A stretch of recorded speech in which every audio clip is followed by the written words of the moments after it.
clic en el botón que se llama interpretación. Y si no ves este botón, es posible que necesites buscar la opción en el menú más.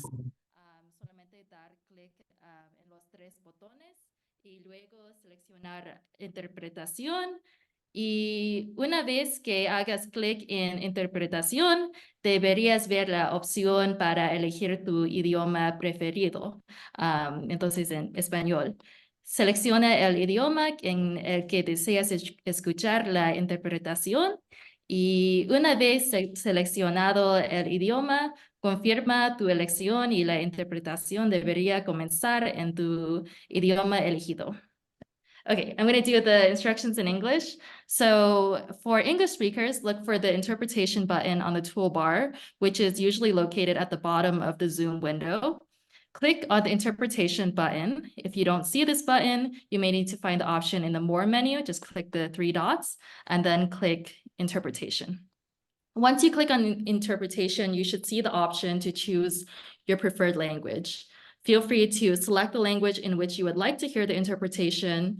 And once you've selected the language, confirm your choice and interpretation should begin in your chosen language.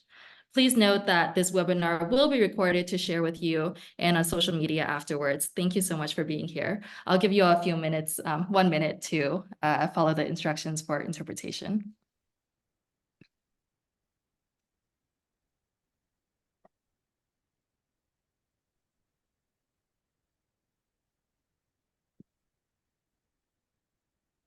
All right, let's get started. So again, thank you everyone for being here. Muchas gracias a todos. From the Ohlone territory, and I am currently an international accompanier with NISQA. I invite all of you to put your names, your pronouns, and what territory you're currently in the chat, as we also want this to be a chance for everyone to get to know each other. Now, we are here today for what is truly a historic case, and I am so thankful for all our compas at Ahotere y ODAC for joining us today. This is happening 40 years after the genocide of the Ixil Mayan people in Guatemala. 40 years later and 23 years after the first claim was made against ex-General Manuel Lúcas García, we are here for the trial that will begin on Monday, March 25th. For over 15 years, Ahotere and ODAC have been compiling research and evidence amounting to hundreds of documents and the identification of over 1,000 individual victims of the genocide in Guatemala. On Monday, March 25th, we will begin hearing from the more than 150 survivors of the genocide who will travel to the capital to share their stories before the eyes of the world. As the people of Guatemala are calling for the accountability of the ex-general, this moment also invites those of us from the United States to reflect upon its role in the genocide of indigenous peoples in Guatemala 4 decades ago. Let this be a moment for all of us to reflect and hold accountable, for all of us to think about what do we do when we see genocide happening before our own eyes. Unfortunately, many of the same actors are involved with the genocide of the people of Guatemala and Palestine today. So as we stand in solidarity with the people of Guatemala, we also stand in solidarity with marginalized people across the world, including the people of Palestine. When we say never again, we mean never again anywhere. Today, we are so lucky and honored to be joined by members of the Association for Justice and Reconciliation, AJOTR, and the Office of Human Rights of the Archbishop of Guatemala, ODAC. They will each share a 15-minute presentation on the Ixil genocide case. And if you have any questions or comments, please feel free to share them in the chat as we will be collecting them for the end. Before concluding, we will have a live solidarity action where all of us can take action to show solidarity with the survivors and family members affected by the Ixil genocide. But now, let us give a big welcome to the members of the Association for Justice and Reconciliation. Eliodoro, si quiere empezar, es tiempo.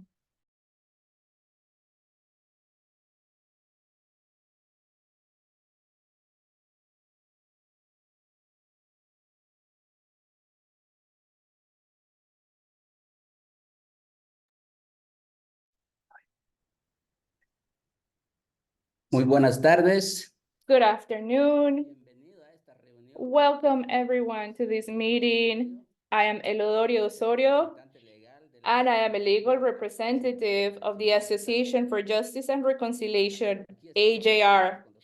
And we are here with our comrades that support us from NISWA, that are supporting us here in Guatemala.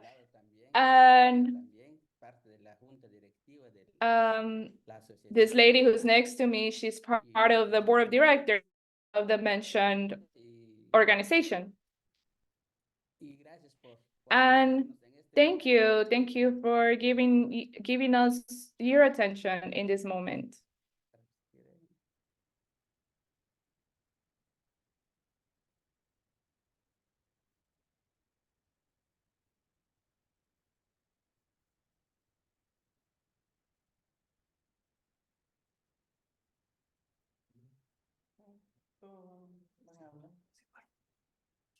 Muy buenas tardes. Good afternoon. My name is Maria Romelio, and I'm also representing the victims and survivors. And we are here in Guatemala gathering with our NISWA comrades.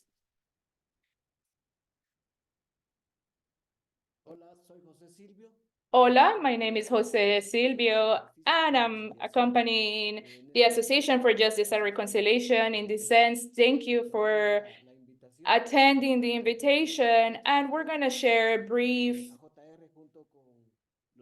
what the AJR, along with the ODAC folks, what we've been doing with the Lúcas case. Thank you, Michelle. Thank you for your introductions. And this is the moment to share your words. Jose Silvio, if you would like to share.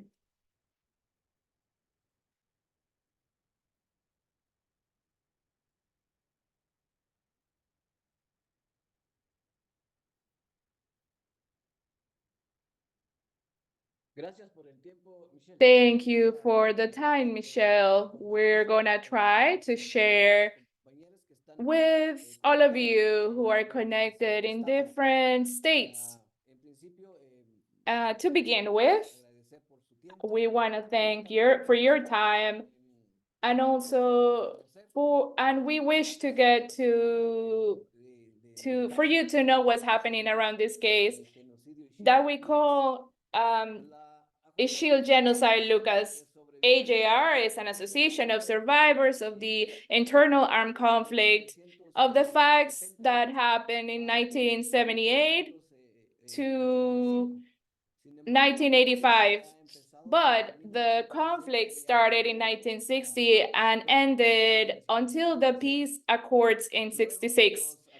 After the peace accords of peace that continues, AJR, the Association for Justice and Reconciliation, is composed as an association and as a judicial association under the Guatemalan laws, and starting on the year 2000 is composed. The association is composed, and since its inception,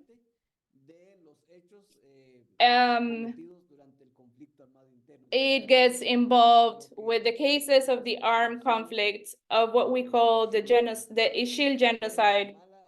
El año 1982. In 82 and 83 specifically, in that period, were Lúcas and Ríos Mont.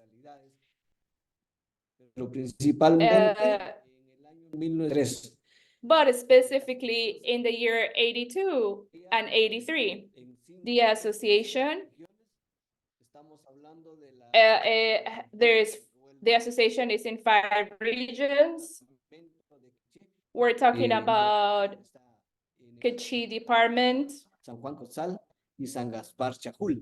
In Nevada, corresponde al departamento. We also have Ixcán, that is in the Quiché department. And there's also relationships in the Department of Huehuetenango. Del municipio y de la región de Rabinal, Baja And also in Rabinal, in Baja, there is also connections that corresponds to the department. And years later, in 2005, legal, la fuimos. due to a legal strategy, we prioritize, and the AJR considered that the Quiché region is one of the departments that is prioritized to investigate of what happened in Santa Maria Nevada. There's two García, que es en el 81. two periods of 82 and Ríos Mont in 82 and 83, in which the biggest violations against human rights were committed. So we are right now in this case, and we're in the struggle to search for justice and to find the truth and of reparation, and not for this not to be repeated. And in the period of Ríos Mont, logramos acusar al general Ríos Montt, que es we were able to accuse Ríos Mont, who was the de sus integrantes, que es el G2, que es Mauricio Rodríguez Sánchez, y al G3, que also General Garcia, who's currently in the last stage of the case and is going to start on July 4th. Por cuestiones digamos, de agenda del tribunal, tenemos actualmente, hoy hicimos la And today, we had a press conference announcing the last stage against Lúcas García case. de los directores, And especialmente. he was one of the directors of the G2. And so there is a lot of research that has been done. Along with the lawyers from ODAC, we have presented the following violations that happened, as well as the facts that happened. Actualidad, Currently, más o menos tenemos 1,000. we have around 1,700 people who are died, 1,700 people who are disappeared. We have names and last names of each one of them. And many of them are elderly, women, and children. We have registered 32 selective massacres. And we have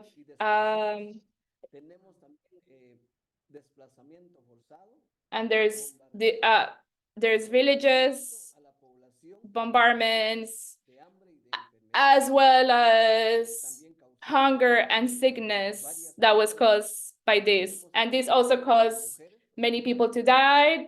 And we also have a group of women, around 30 women, who were sexually abused, who are registered, and we have the proofs.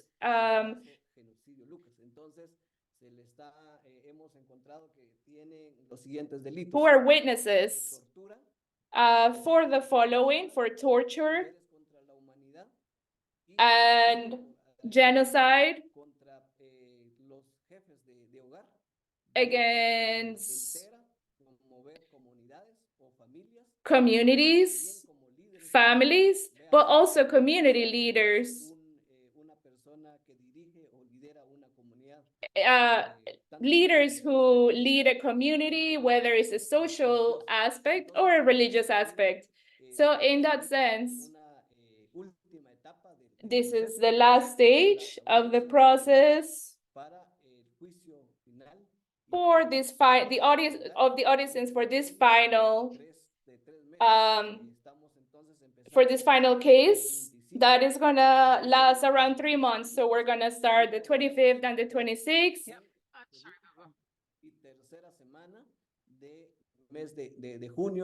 And it's possible that it will last until the 3rd week of June of this year. So that's what we want to present around this situation. Here we are, AJR, along with the ODAC lawyers, who is the Office of Human Rights of the Archbishop in Guatemala. So they're representing us. So that's what we want to share. And if you have any questions or if you wish to make any comments and also make your own conclusions. Thank you so much. Muchas gracias, José Silvio. We're supposed to be joined right now by Raúl from ODAC, but it seems like they're having a bit of trouble joining. We just saw them at the press conference this morning, which might be why there's a bit of a delay this morning. But we'll jump right now to see if there's any questions for José Silvio. If you have any questions, please feel free to raise your hand or drop your questions in the chat. It's really such a great honor to hear from José Silvio today and Ajo de Ere, representing all the survivors and family members affected by the genocide in Guatemala and working towards justice and reconciliation for their families. And they've been here doing such a long-standing fight for decades and not letting up and staying connected to the communities and the impacted folks, survivors and their family members throughout all these years. And it's really a testament to their many decades of fighting that they have. This is the 3rd case that they'll be bringing forward before the Guatemalan courts in regards to the genocide. And also that after 23 years since they first brought forward the Ixil genocide case in particular, the trial is finally opening. So if there are any questions for José Silvio, please, feel free to raise your hand or comment in the chat.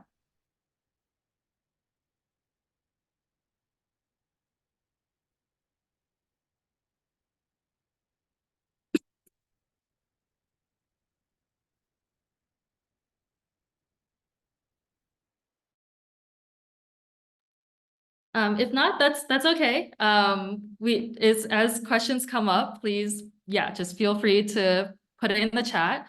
But right now, let's jump to what I really hope will be a time where we can, as from wherever we are now, from I see there is a question. The question is, and I know the interpreter will be translating this in Spanish. Where do the witnesses stay during the trial, and who is paying for their housing during this lengthy trial?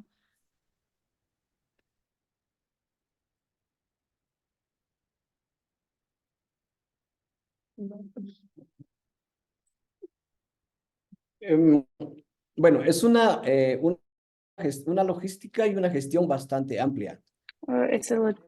It's very amplified, the logistics. We have 3 different ways on how we can solve it. Here in Guatemala, we have a couple of friends who are contributing. From another point, we have as well, we have a group of people who are providing these resources that are able to pay for these expenses. This cases tend to be very expensive, right? So we're trying to pay, the cases that we're trying to cover all the expenses locally and internationally, right? So we're gonna have about 80 folks who are gonna be giving their testimonies and share their stories. Some of them are in Canada, others are in the United States, others are in Spain, and not everybody is in Guatemala. So some of them are going to come to Guatemala de manera presencial, otros van a hacer to present themselves, and others are going to be representing virtually. So those expert witnesses are going to be in the first cases. The expert witnesses are going to get here Saturday, March 23rd, to prepare themselves so they can prepare themselves for Sunday. And then Monday, Tuesday, they can prepare themselves and present. So the witnesses are going to be, we have some folks that are going to be traveling, but we have these expenses that we're going to be allocating and sharing. And we have a couple of groups here in Guatemala that are providing housing so they can stay. The public ministry is also helping and support with some funds, so as well as AJR. So it's a collaborated effort. We're also going to have 125 witnesses as well. So we do have a few folks, and it's going to be expensive, but we are finding the resources. Obviously, these questions arise. We see the need, and we're figuring out what capacity we have in guaranteeing at least 75% of those expenses. And we're trying to find certain solutions to find that rest of the 25%, right? So the 75% is giving it an estimate of $50,000, $5,000 to $7,000. So that's about the estimate that we have. I will bring it to the next question. Shayla asks, can you speak to the various roles of advocates, legal and non-legal, in this process?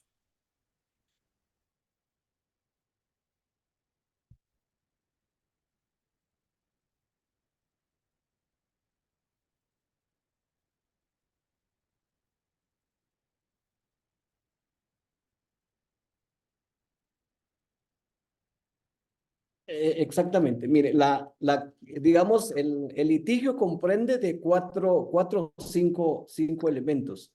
So there's 4 to 5 elements in this. Especialmente el litigio jurídico que lo lleva nuestros representantes. Particularly, there's representatives. We have some lawyers that are part of this cohort, right? The Office of Human Rights of Guatemala. Us organizing this, we are be able to provide this, but this part is going to be developed a little bit more in the works of the case. The other team, obviously, en donde están personas como ejemplo los acompañantes nacionales e internacionales. En este sentido podemos mencionar a UDFEGUA, mencionar también al mismo Ministerio de Gobernación de Guatemala, en donde están implicados la Policía Nacional Civil en acompañar a los testigos. Tenemos un equipo de psicosocial. We have a team of psychosocial people that are accompanying the witnesses, obviously, after they come out and make the declarations. Obviously, when we talk about these situations, when the witnesses talk about the situations, it's going to open certain wounds that they experienced during that time. So we have a team of experts that are going to accompany with them. We also have a communications team, the Red Republic of Guatemala. This is the entity that's pretty much having this role that's going to open the discussion right through the radio and community relations. There's also a page on Facebook that is going to be transmitting this. And then there's a logistical implementation as well that is going to receive the witnesses. They're going to receive them in Santa Maria de Bach. Is going to accompany them to the capital. There's another logistical team that is going to accompany them and is going to tend to their responsibilities, to their housing, logistical housing, food, whatever it is that they may need, and transferring to where they're going to be staying, and back to the court case. So we have a big team that are developing. And obviously we have the support of NESWA FIE, and of course, other institutions, international institutions that are accompanying folks here in Guatemala. So in that sense, I don't know if that's the answer that you were looking for, but if not, let me know and you can ask again. Obviously, we can elaborate a little bit more on this part. Sí, gracias. I'll move on to the next question, which is how do victims connect with AJOTR to testify or provide evidence? That's a really good question. Is there fear of testifying? And if so, how do AJOTR and ODAC address these fears?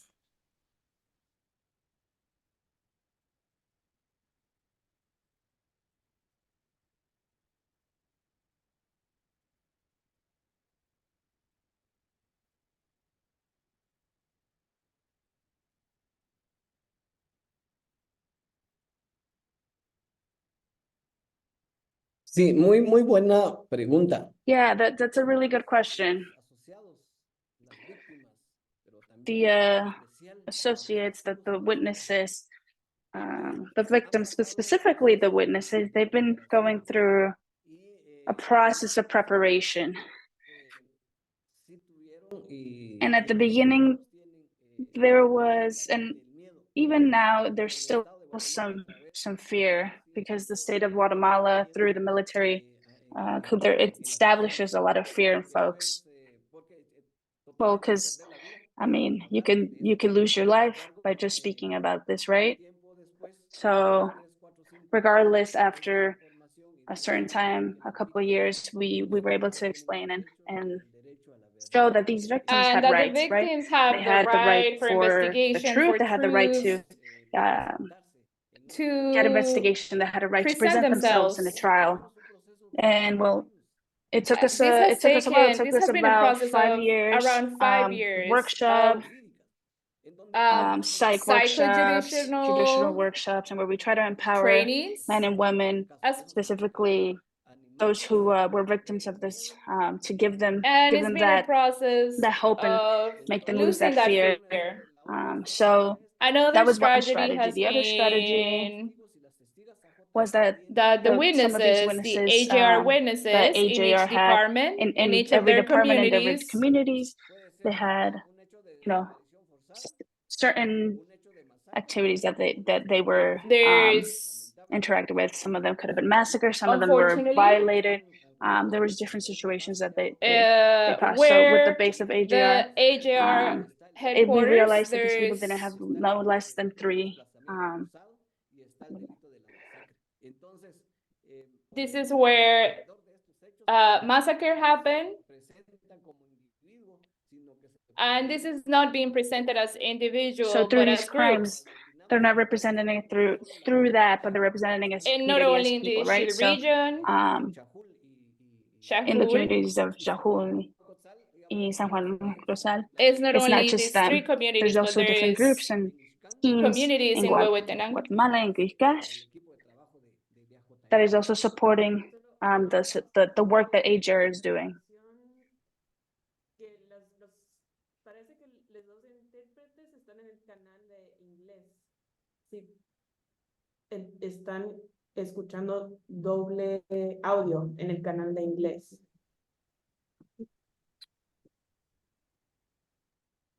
Entonces, si nos It pueden seems that confirmar there are 2 translators. It seems that there are 2 translators in English. I know we're all very excited and maybe overeager. So let's give a moment for that to be fixed. Pregunto entonces si se logra comprender cómo las víctimas o los testigos se sienten animadas o se sienten ahora con poco miedo. No sé, eso sería nuestra pregunta. Si lograron entender.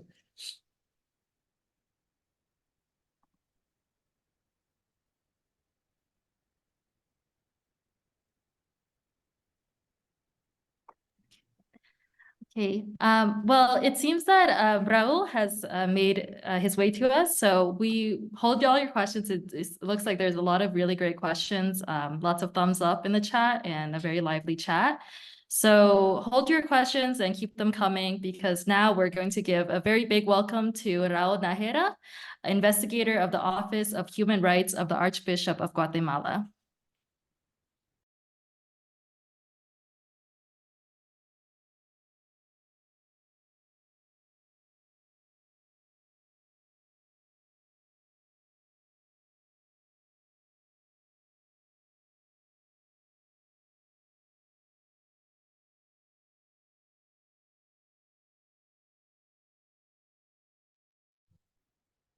Buenas tardes.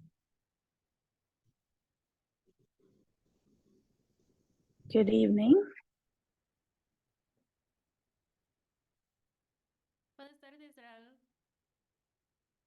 Good evening, Raul. Muchas gracias por el espacio. Good evening. Thank you for the space. I apologize for getting here a little late. We had a bit of an issue with the link of Zoom, but we're ready to share some information with y'all, any necessary information, and resolve any doubts or questions that you folks may have with the case that has been advancing, that our team has advancing in this, right? So you tell me, how would you like to begin?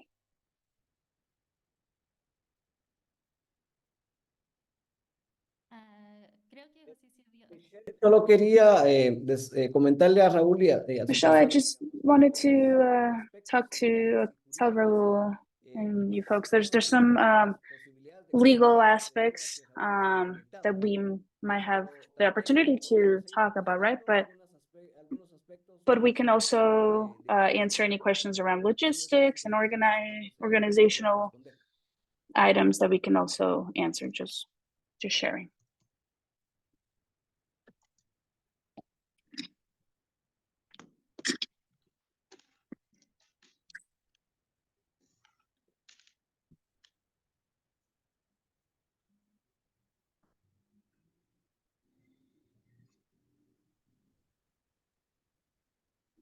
Ok, gracias por el... Okay, thank you. Thank you for the message. Me presento, mi nombre es Raúl Nájera. My name is Raúl Najera. I am one of the investigators for the case of genocide. On the 25th of March, we're going to have this case against the military for the situation that happened in 1968 and 1982. Trabajo en el equipo jurídico de la Oficina de Derechos Humanos del Arzobispado de Guatemala y pues básicamente la ODA se constituye como un... And ODAC is composed and it is the team who is advising the AJR since 2008 until today. This case has been constructed with the work of 22 communities, Maya Ixil, of San Juan Cotal Municipal, Santa Maria Nevac, of the Quiché department. I imagine that many of you have heard and know the case, the genocide case, the Ixil genocide case in Guatemala, who started in 2013 against the General Ríos Mont, in which there was already a sentence for genocide against this general. Nevertheless, the period that we investigated is before the General Ríos Mont. And we are referring to the governance of Romeo Lúcas García, in which he was in command. So in this period of time, this is the facts. This is what happened in that period of time. And we have worked with 22 communities in the Ixil community along 2008 until today. And we have constructed around 150 witness, in which we include 30 women who are survivors of sexual abuse. sexual violence. And we have included in this period of research, and we're going to present it at the trial, more than 80 expert witnesses of forensic evidence who are going to present what they found in clandestine cemeteries. Many of these clandestine cemeteries within military installations.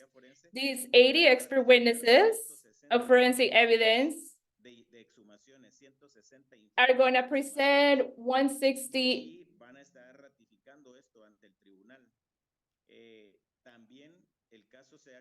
Also, the case have been composed of 15 expert witnesses, internationals, men and women, who have worked in different branches of science and who are going to be key to this process in different expert witness.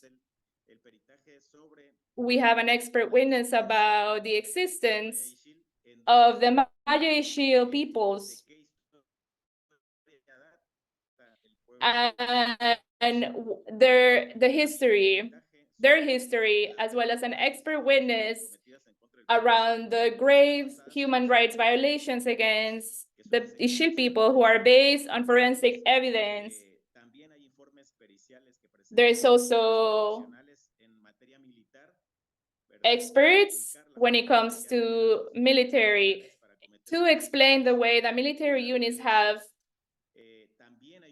operated in the Ixil region. There's also an expert witness around sexual violence and forced disappearance, as well as gender violence. Expert witness around the damage, the psychological damages done to the victims during the genocide, as well as expert witness. And it's important to mention the documents, the classified documents by the Department of State of the United States through the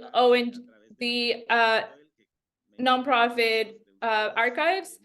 I think many of you know these 15 expert witnesses that are coming from different scientific branches are going to strengthen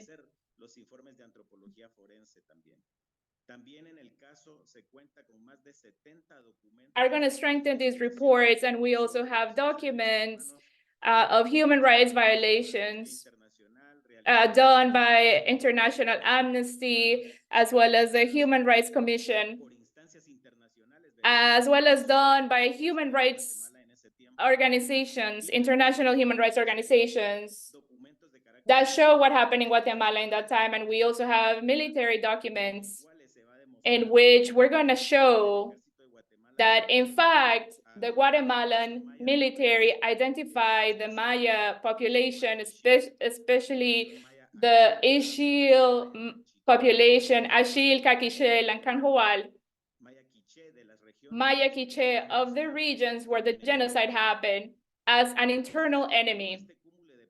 So all of this evidence is what's going to be presented in this trial that is coming.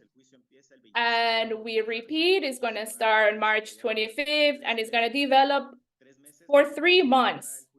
It's going to last around 3 months until mid-July, when we can present also evidence,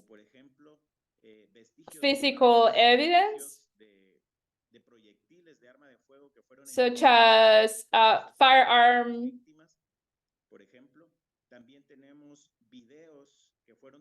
We also have videos that were taken by international reporters in '82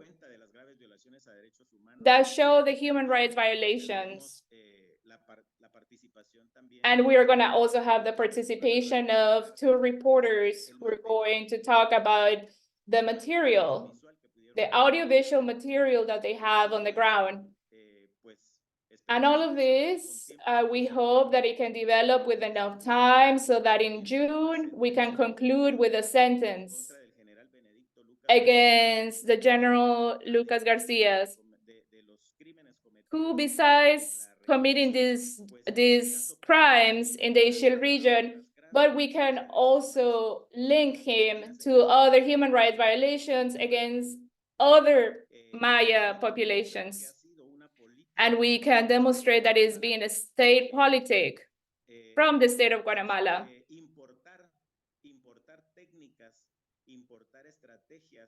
of strategy or military strategies and tactics that have been used in other parts of the world to commit genocide against indigenous peoples, but also impoverished and marginalized peoples through economic exploitation, military exploitation. For example, I am referring to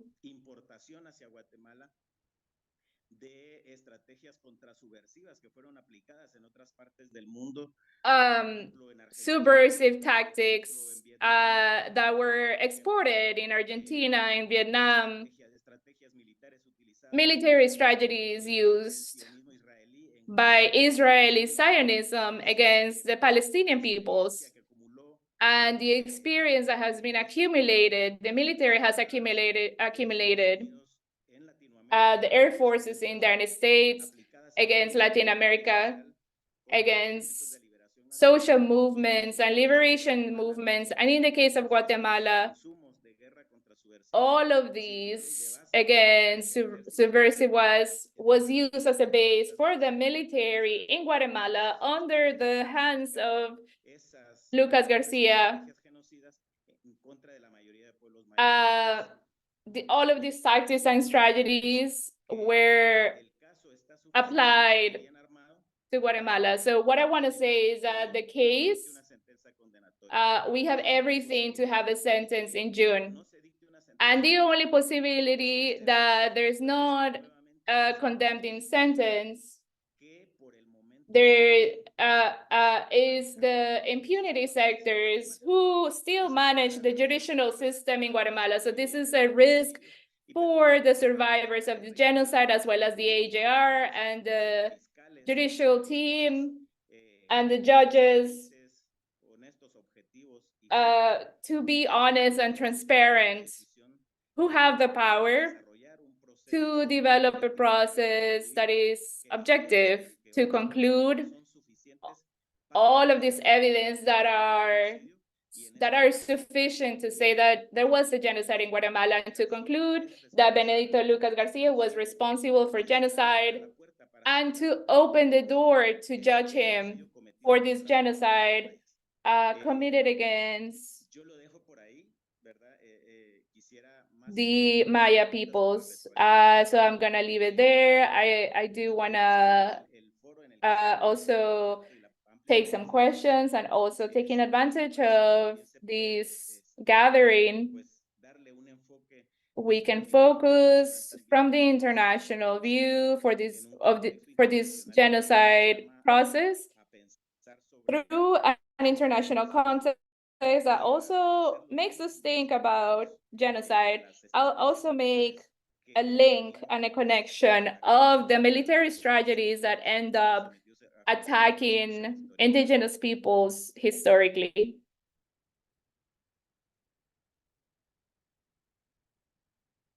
Thank you, Raul. Now we'll turn for a time for more questions for either Jose Silva Gracias, Raúl. or Raul. It's really great to hear from all these amazing people and activists in this space.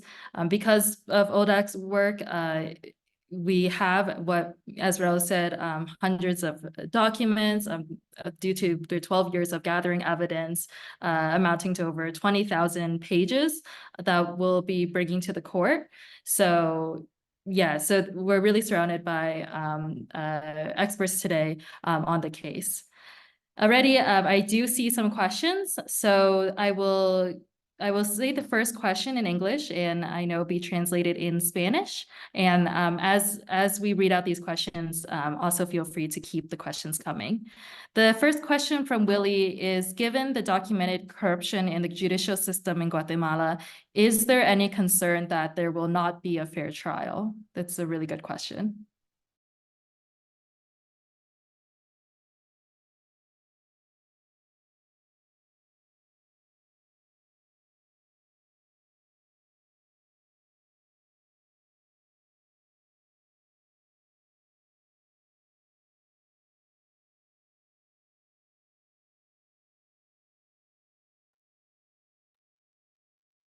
Raúl, no sé si logramos entender, pero lo que preguntan un poco es cómo vemos, cuál es el papel de la impunidad en Guatemala, digamos de la corrupción. ¿Qué tanto? No sé si nos podés apoyar en ese sentido. Nosotros como AJR vemos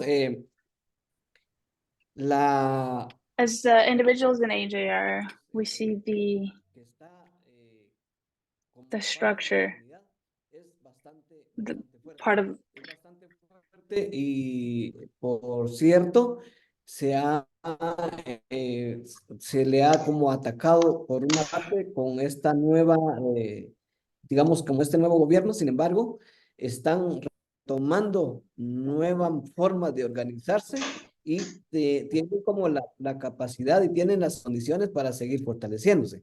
Y eso puede ser un elemento muy importante para poder ver este caso alrededor I'm sorry, we're having tech issues. ¿Tendríamos tu apreciación, Raúl?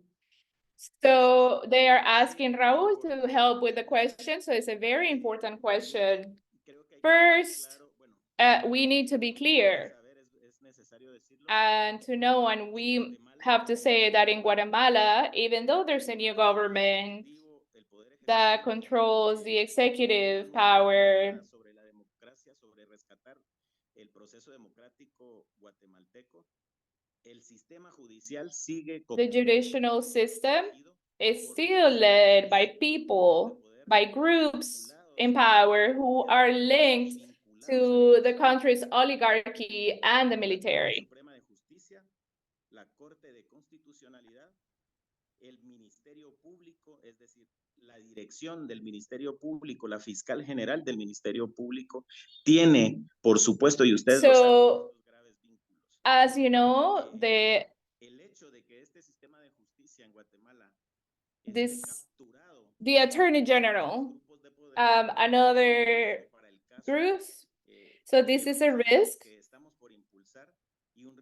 for the case that we're about to go into, as well as the actors. We can expect anything from these actors.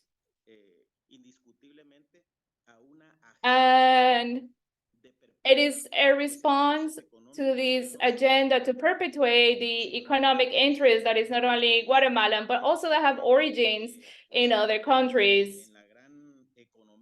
And the great economy, capitalistic and extractive economies of the United States, of North America, of Canada, of Europe, that need a country that is accessible, where there's also interest from other people in power and other groups who are very embedded in the judicial system. And also I want to mention that it's important that the folks who are listening here, and you can investigate more if it's necessary, the power and the link of Israel, who is connected to the impunity here, of the corruption system here that we're seeing. So I'm going to give two examples. The organization of judges and ministers that have aligned with the Guatemalan military as well as the oligarchy in the country has been led specifically by a group of people who are known in Guatemala as members of corruption pacts, who have been trying to these judges oppose the genocide trials. So this association of judges and ministers has been financially backed by Israeli institutions and have received many funds as well as trainings. And they are a counterpart of another institution who is called Pro-Justice Institution Israel, in which Israel is also bringing funds to this association of ministers, and also receives and does lobbying from the Guatemalan government in Israel. So this association of Pro-Justice Guatemala Israel, they do it through a block of deputies who push this impunity agenda in the Guatemalan Congress, who are called Liga Parlamentaria de Solidaridad Guatemala Israel. So that's where we see it in the Guatemalan Congress, in the Supreme Court of Justice, of Constitutional, and the Association of Justices, how together this interest of oligarchy in the country, of extractivist businesses from North American and European, and the interests of Israel in the region.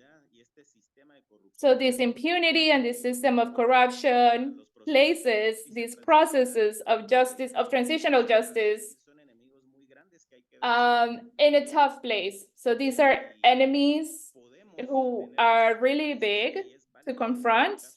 And yes, we have many strengths, and the case is ready to be judged and for there to be a sentence. But with these opponents who are so strong, we also need all the solidarity, international solidarity.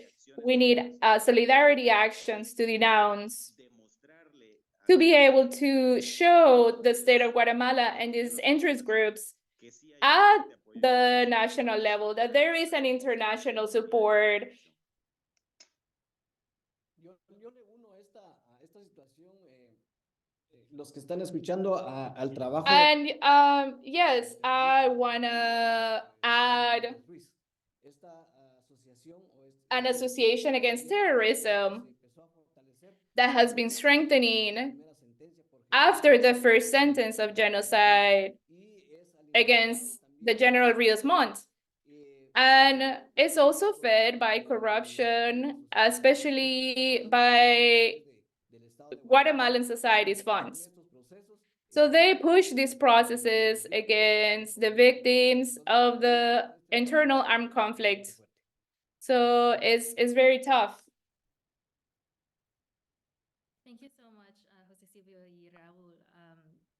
A lot of this information just really gives light to the interlinking structures of oppression and just really brings, I feel like, a light to what kinds of implications this genocide trial really has and what this genocide trial should really expose and make all of us reflect upon.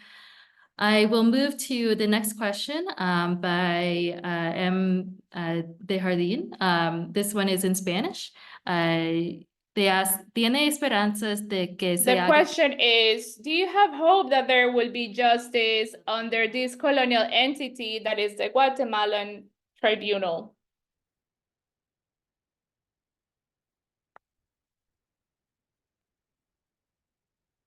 Bueno, no sé si los compañeros de AJR van a responder. I don't know Sí, efectivamente. if our AJR comrades are going to answer, but yes, the tribunal entities in these countries, they do respond to the criolla families, those descendants of the most powerful families of Europeans and Spaniards. But to the moment until there is transitional justice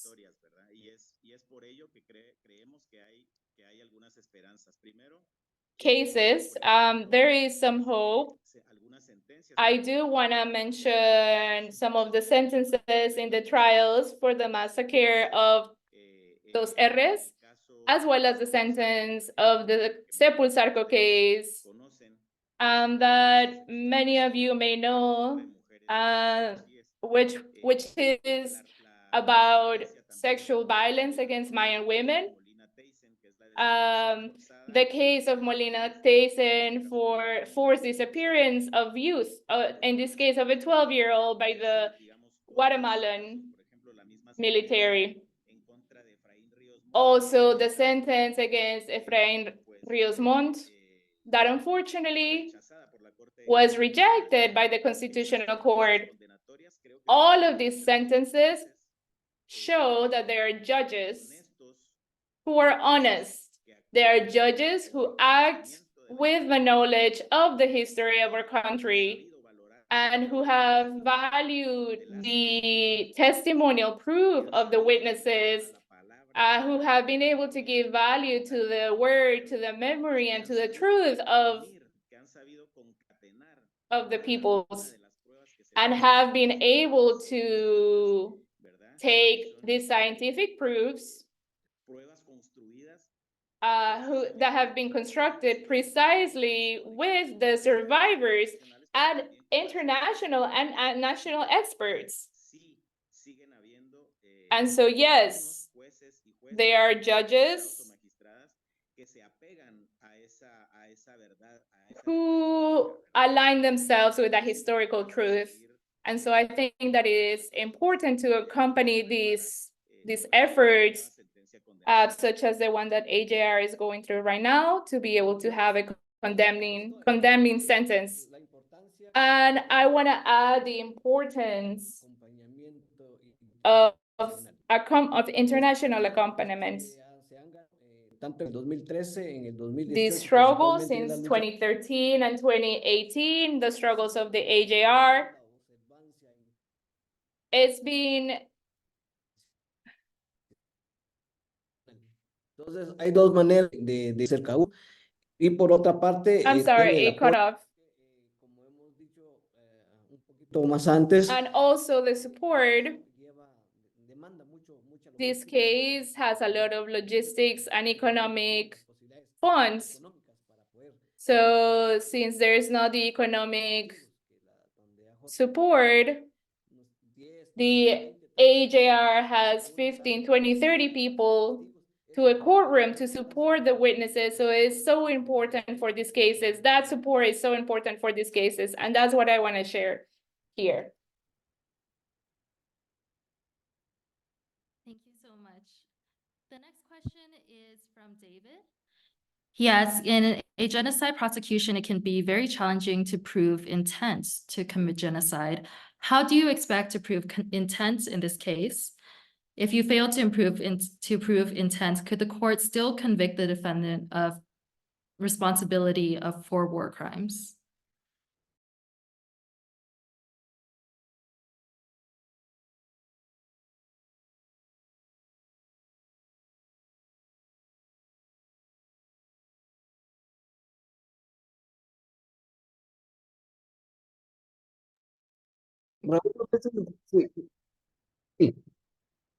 No sé si está bien, yo creo que no sé si Raúl lo puede, ese es un tema un poquito más allá de lo, digamos, de lo social y de lo político, porque tiene que ver con de probar, digamos, que se cometió el hecho de genocidio, porque son varios elementos que constituyen el hecho de genocidio.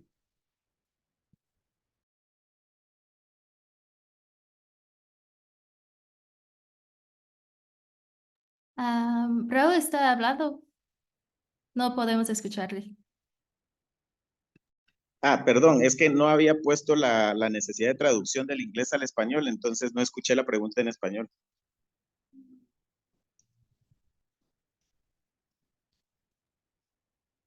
Pero ahora sabe la pregunta.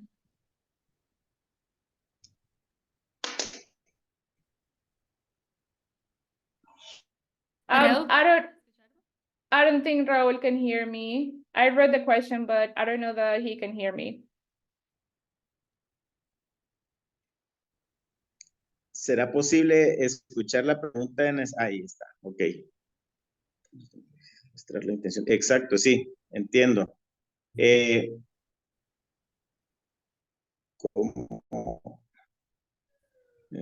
¿Cómo espera demostrar la intención en este caso si no se muestra la intención? ¿Podría el tribunal aún condenar a la persona por responsabilidad? Bueno, Voy a tratar de explicar.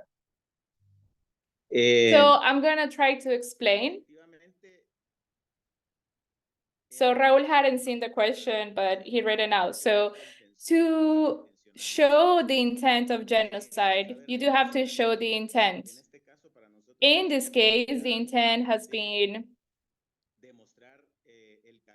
showing the systematic actions and character that the military in Guatemala acted upon, according to the results of those actions, that are the death of hundreds of thousands of people's, almost 1,800 victims. That's one thing on one end. It's also important that the documents in which we have in the case shows that the Guatemalan military was being informed in real time of the military results. So they did know the results of the military and the deaths that were caused, as well as all the human rights violations, but they not only knew that this was happening, and they would have been able to stop this, and they didn't do it. On the contrary, they manifested in favor of those results of these military operations, meaning we have military documents that say that they did have the knowledge of what was happening and they didn't do anything to stop it, but that on the contrary, they supported. We also have documents that are part of these proofs in which it proves the order, the express order from the high military to destroy towns, as well as the different mediums for peoples to resist and to save their lives. So the order, the order is talking about destroying food, animals, houses, as well as systematic persecution of the survivors. So all of these are elements that we can identify that, yes, there was an intentionality from the high military. And each of the facts that we are documented in the case have been recognized as genocide by national and international experts. So we can prove deaths, but also the marginalization of the people to conditions that will cause death, which is basically the destructions of the goods that I mentioned.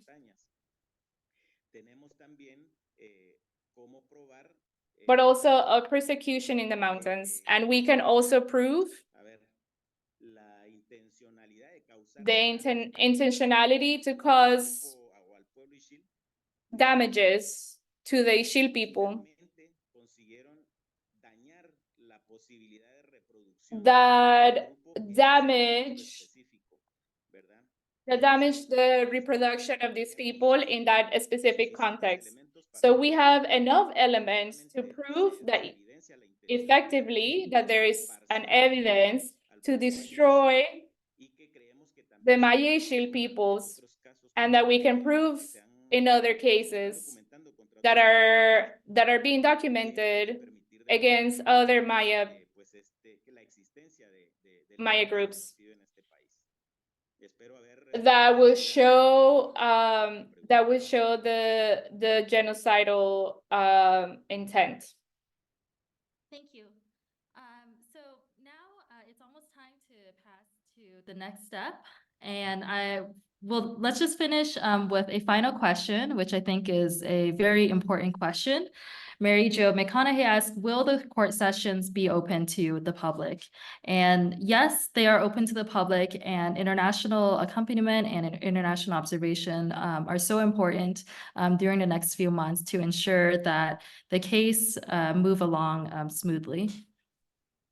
We'll go now to the section of take action. And in this section, it's really because there are so many people on this call who are interested and who have who are in solidarity with people who are affected by the Ishio genocide case. So let's take this moment right now to express our solidarity with the survivors, the family members, the plaintiff organizations, and those who are seeking justice, truth, and memory for the Ishio genocide case. It's especially important over these next few months as witnesses will be bringing their stories before the court and having their truths questioned, that that everyone from all different places in the world express their solidarity, love, and support for the witnesses. So, okay, right now I'm going to ask everyone to either grab a pen and paper or something you have on hand, such as an image, a flower, or a candle. And in 1 minute, I will ask you to, if you want to write or draw something, to write or draw a message of solidarity. And we also have hashtags that Anna will put in the chat. That our hashtags are in solidarity, hashtag Ishio genocide, hashtag justice now, hashtag never again, hashtag memory, truth, and justice, hashtag stop genocide now. So I'm going to give you all 1 minute to either find an object around you, a flower or a candle or a photo, or to write or draw a message of solidarity. After a minute, I'm going to ask you all to, if you feel comfortable, to turn on your cameras and show those objects or photos or drawings or poems, whatever they are, and we'll all take a collective photo.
Okay, looks like some people are ready. So let's wrap up whatever you have.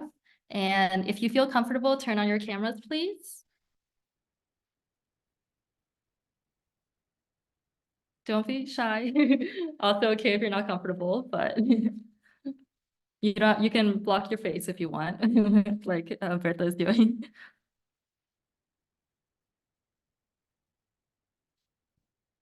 Okay. I will count down to 3 or count. Oh, apparently mine is blurred. It says stop genocide now. And I will count up to 3, and then Berta will take a picture, and I think this is really, really cool. Okay, 1, 2, 3.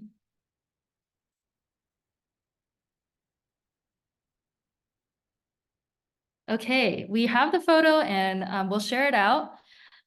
Thank you so much, everyone, for taking part of this this simple act of solidarity. We're not done yet, but yeah, and on Monday, March 25th, we will also ask you to take a picture of yourself holding that object or sharing this photo, which we'll share out, and posting it online with the hashtags Stop Genocide Now, Never Again, Memory, Truth, and Justice, because on that day, it will be the beginning of over 150 witnesses coming to the Capitol to share their stories.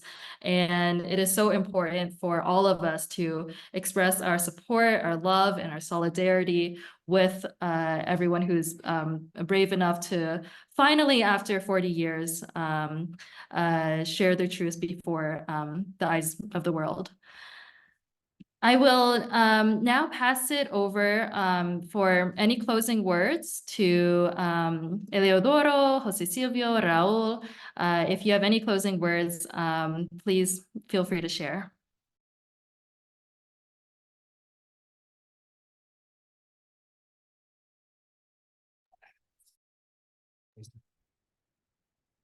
Pues no me queda más que agradecerle por todo el Well, I just want to thank you for the time that we share tiempo que and for all the time that you listen to us and you listen compartieron nuestro dolor aquí en Guatemala. Y no me queda más que muchísimas gracias. for sharing the pain that we have in Guatemala. And yes, just to say, this is not the first gathering, but we need to continue. El juicio en que estamos Because we also have the trial. We are in preparation stages.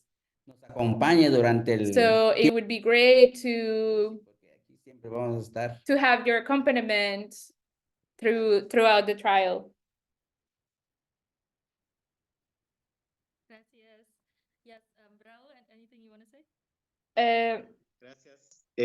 Sí, básicamente Yes, just to say thank you for the time that you took la historia, to get to know the history, the struggle compañeros de AJR. of the AJR. Al final de cuentas, la Oficina de Derechos And you know, at the end of the day, the office of the Archbishop's Human Rights Office is the support, is a jurisdictional support, and it is very important that the public who are in other parts of the world can be in solidarity, can have concrete solidarity with the witnesses and the survivors of the Guatemalan genocide. Through concrete actions of solidarity, it's important to pressure the judicial system in Guatemala to guarantee the access to justice for the victims, and that they can also guarantee the sentence, as well as to guarantee the best ways for communities, the reparation for communities of the damages that were caused, and in a way to reconstruct the social weaving that was violently damaged with the genocide in Guatemala.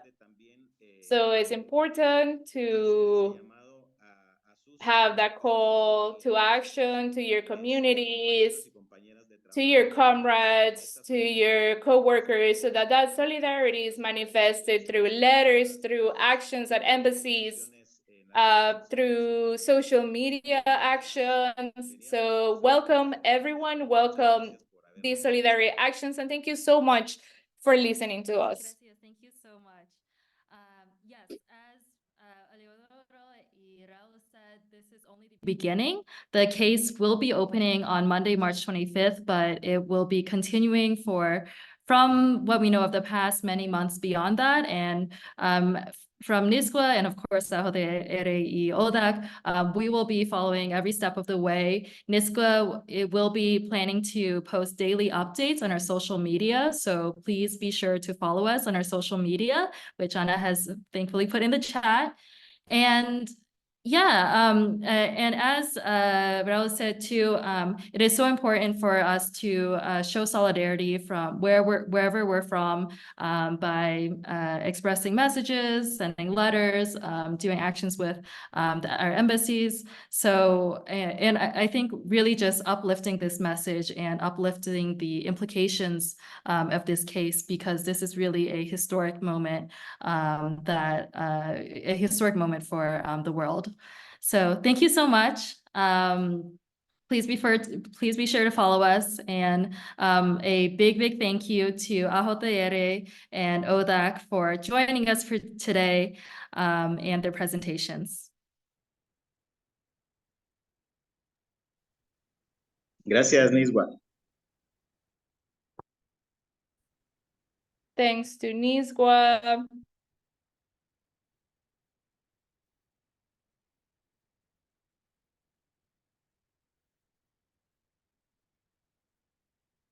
Gracias.